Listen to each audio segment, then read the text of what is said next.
যারা অবিবাহিত যুবক যুবতী আছো, এই লেকচার তোমরা যারা শুনছো, তোমাদের মধ্যে কেউ যদি জেনা করে থাকো, অবিবাহিতর কথা বলছি, তোমাদের কাদের মধ্যে এখন 100 বেত্রাঘাতের শাস্তি ঝুলে আছে।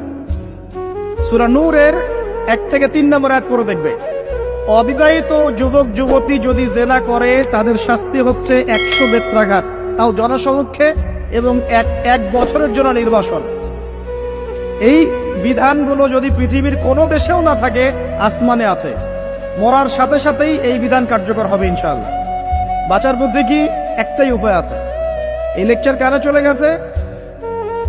অনতি বিলম্বে অজু করবে, অজু করে খালেস ভাবে রাতে শেষ রাতে জায়নামাজ বিছাবে, জায়নামাজ বিছিয়ে আল্লাহর সামনে দাঁড়িয়ে 2 রাকাত নামাজ পড়বে, পড়ে নিজের পাপের কথা স্মরণ করে চোখ দিয়ে দরদর করে পানি ফেলে দিবে, আল্লাহকে সেজদায় গিয়ে বলবে, আল্লাহ আমি জেনা করেছি, আমাকে মাফ করে দাও, আমার এই পাপের কথা কেউ জানে না, তুমি জানো, মাফ করে দাও।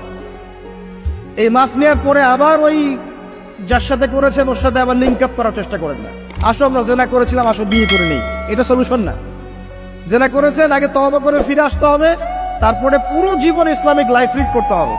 আল্লাহ যদি দেখেন যে হ্যাঁ আপনি ঠিকঠাক তওবা করে আল্লাহর কথা চলছেন, আল্লাহ তখন আপনাকে নেককার স্ত্রী দিবে ইনশাআল্লাহ। এই এই এই একমাত্র রাস্তা যুবকদের জন্য এবং যুবতীদের জন্যও। যুবকরা না হলে পার পেয়ে যেতে পারে, কারণ একটা কথা সমাজে প্রচলিত আছে না, যে ছেলে মানুষের ইজ্জত তো সহজে যায় না। গোপন হয়ে গেছে, কেউ জানে না, আল্লাহ মাফ করে দিয়েছেন, সে হয়তো পার পেয়ে গেল।